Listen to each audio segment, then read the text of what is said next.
Welcome back to TLOZ Skyward Sword. So last episode we made pretty good progress in the Skyview Temple.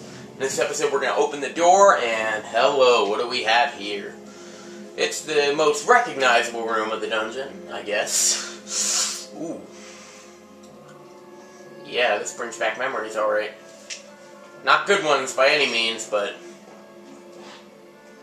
memories all the same. This was the very first room I ever played on the demo, and, well, we all know how that went. Yeah, the demo, like, gave you all your items here. That's pretty interesting how they did that. Anyway, you just hit that switch, you go in here. And what do we have here? The Stalfos. Oh yes, the Stalfos that I said wasn't fun to fight. For some reason, I just see him drawing his sword there, like something in the trailer. I think it's just comparable to the way he does it with the Dark Knight in Twilight Princess.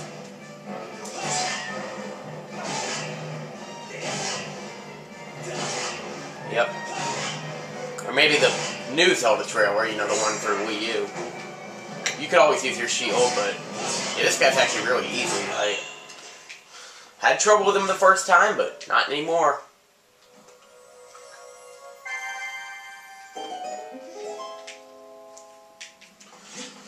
And right here we have one of the coolest and my favorite items in the Zelda franchise. And it's new to this game. The Beetle. The unexplained power contained within this insect-shaped item allows you to control it as it flies through the air.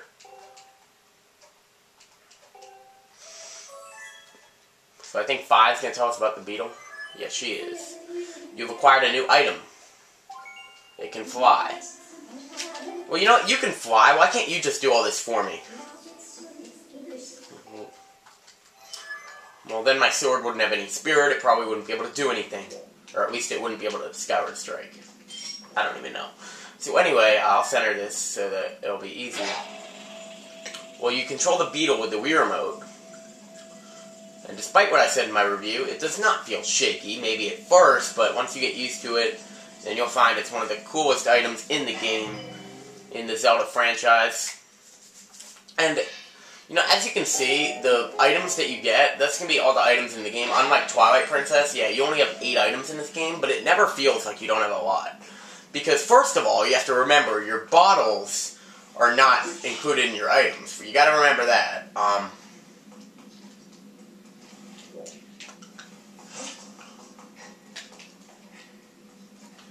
And when you get bigger bomb bags in this game, yeah, they're bombs, big surprise.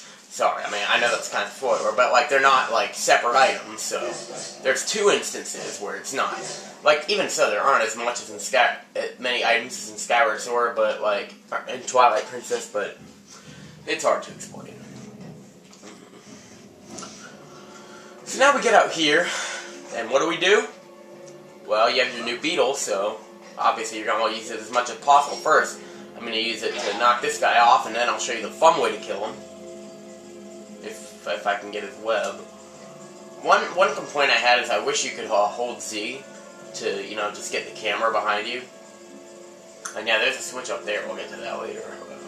Hello? Okay, my first fight with or my second fight with the Beetle, I guess. It's not that good. You can always just call it back to you, and of course you can always... I'm going to center this. You can always move while you do that. Yeah, the center thing works really well because I can't, like, sit in the front of my TV, otherwise, well, where would I put the camera? Camcorder. Yeah. Yeah, that's how it's done. If he does get up, then you just do a bottom slash like this to flip him over.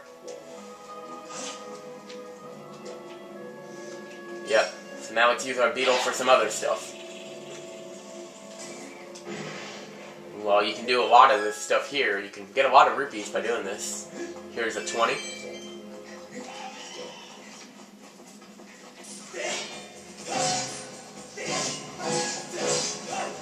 And right here,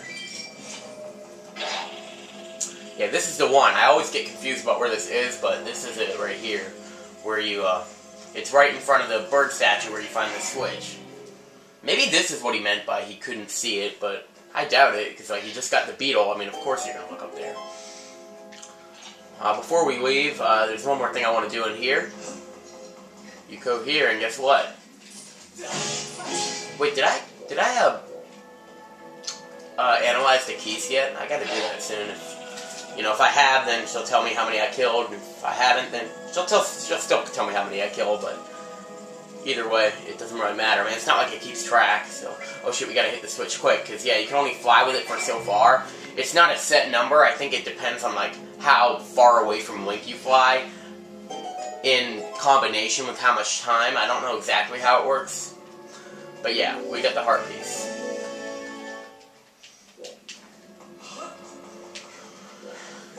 And we opened this door by the bird statue. Might as well save it the bird statue. However, if we die in this game, guess what? It sends you back to the beginning of the dungeon. Yep. Unfortunately, but that's the way it is. And, it's made up for the fact by if you fall, you don't go back to the beginning of the room, you just start right there. So. Well, it's amazing how in Twilight Princess, falling and dying got you, like, to the same place. And in this game, it's, like, not even close. Anyway, we fall there, and uh-oh, we can't go back the way we came. We could do this right now, and I suppose we will. We'll do it a little bit out of order here. Well, we're in here to try to get a key that we use to go to the only door we haven't been in that's in that big room that we were just in. I didn't really explain, but yeah, we're just exploring, using the Beetle, all that stuff. Good stuff. That's how we get up here, but we want to go in here first. We got an interesting little puzzle in here. We got 3 eyes.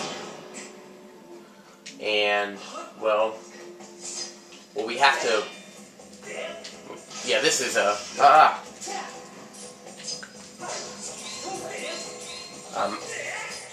There we go.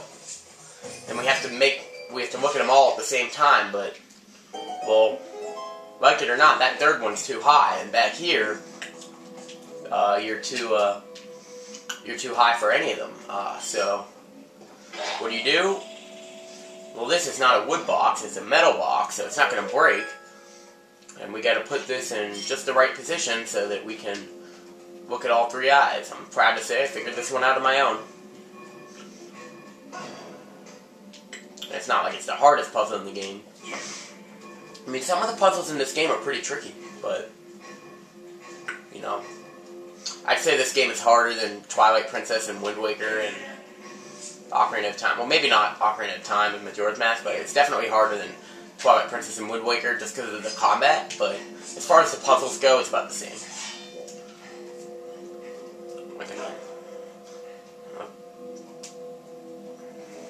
But there's no dungeons in this game that I don't like. I'll say that. This one is, by far, I think the most, should we say, annoying of them. Like, comparable to the Forbidden Woods in Wind Waker. Like, I don't hate it, but it's not my favorite either. Just because I don't really find there's anything special about it, but that's it. I mean, after this, the next 4 dungeons after this, I'm going to be in love with. Because they're amazing.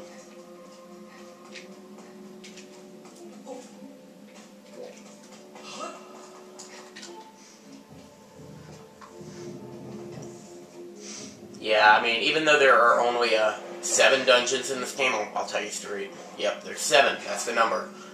There's 2 less than in Twilight Princess, and there's at least 2 things which I would consider like mini dungeons, like places you solve puzzles in that are not technically dungeons. Wait, there are 2? I thought there were 2. I just...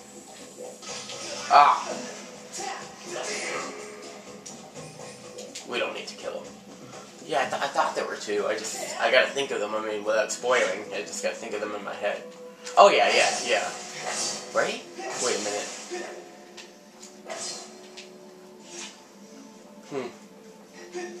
I'll find out sooner or later. Maybe I'm thinking of Majora's Mask or something. About where I'm trying to say, oh, there's a lot of mini dungeons. Yeah, so we got a key. We still can't go in here. But these gates you're going to find a lot in dungeons, and basically what they are, they're just shortcuts back. Like so we can only open that one from the other side. So we have this here. And we got to do a little fight thing. It would be easier with the 5-target boomerang, but oh well. The Beetle is just as cool. In fact, the Beetle is better than the boomerang. Yeah, I still try to tap Z to get it behind me. It doesn't work. And that one might not get me when I'm on the rope, but I'm not taking my chance. Come on.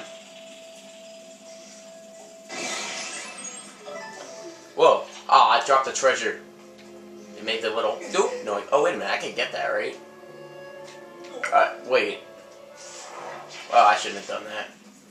It was probably just seeds or something. Stupid me. Wait a minute, I don't think I've targeted... Have I targeted these guys? The Quadrobobas? Yeah. I probably have. Yeah.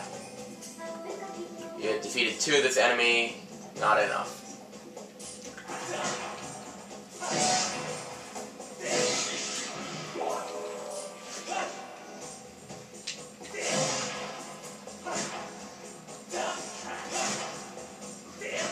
Yeah, if you hit it with your sword, while it's coming to attack you, it...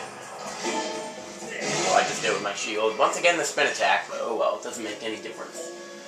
Not unless you do it a lot. More enemies! More fights! You know what?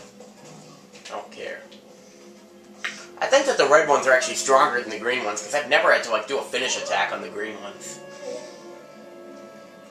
Okay, there's one more thing I gotta do, because right here is... Not technically a mini-boss, but you gotta beat it in order to advance, and this thing is goddamn annoying. Oh yeah. We break this easy enough. And then we get these guys. Target lock, Staldra. This is a snake monster from before the dawn of time. 3 bone-plated heads and a thirst to cause pain, keep it writhing even beyond death. To defeat this cursed snake, all 3 of its heads must be simultaneously destroyed. And this is kind of the point where I'm like, oh, the sword is not quite precise, because it's easiest if you use the shield, though. I think. Let's see.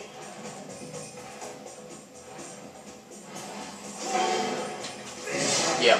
As long as you have the shield, it's easy. If you don't have the shield, remember I told you my shield broke, and, yeah, then it can be kind of, And don't worry, I still have the stamina potion. Not the stamina potion, the revitalizing potion that we got from the sealed grounds. I just didn't use it in time. And by the way, I'm not going to be doing 100% treasure chest in this game, mainly because the guidebook is not good like that, and well, in this dungeon, I think that there's only a couple treasure chests that you don't actually need. Yeah, Twilight Princess had a ton of hidden treasure chests, so it was fun in that game. In this game, it's it's okay. Oh, yeah.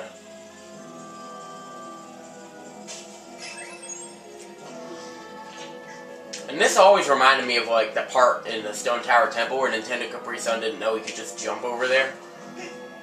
Because you might not think you could do it there, but you can. And here's what I was talking about earlier.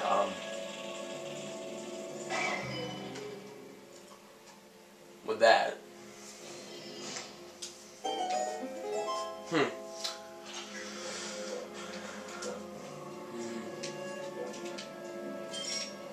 So now we get this guy who I kind of want to stun, or at least chase off the cliff, because you can do that too. Okay, fine. We'll hit him right now, or scare him off. But okay, that's fun. Yeah. So this is the boss door, and well, I'll talk more about the keys in the next episode, or later, I guess, when we actually get it. But yes, it's the letter H. I wonder what that means. First of all, there's actually a treasure chest over here, which, I mean, if it's that easy, I might as well get it. This is, I think, the only treasure chest in the dungeon that's optional, and it's not very well hidden, although I believe when I was practicing I didn't actually get it. Oh well, not really. that much mattering.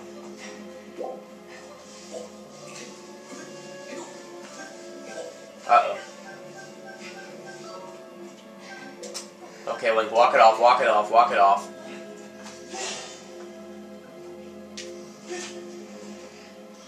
Okay, okay. Yeah, we're gonna get to the very end of this thing in just 2 videos. Two, one 13-minute, one that's should be about 16 minutes. Hopefully I won't fall off of here.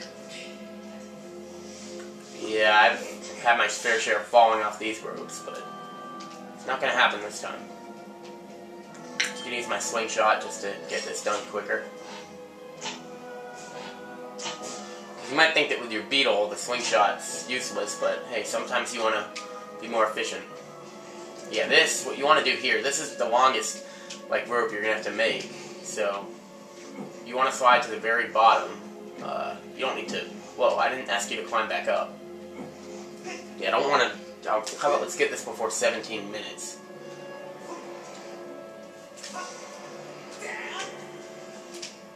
Yep, and then there is... that familiar boss treasure chest. No, you know what, I'll get it in the next episode.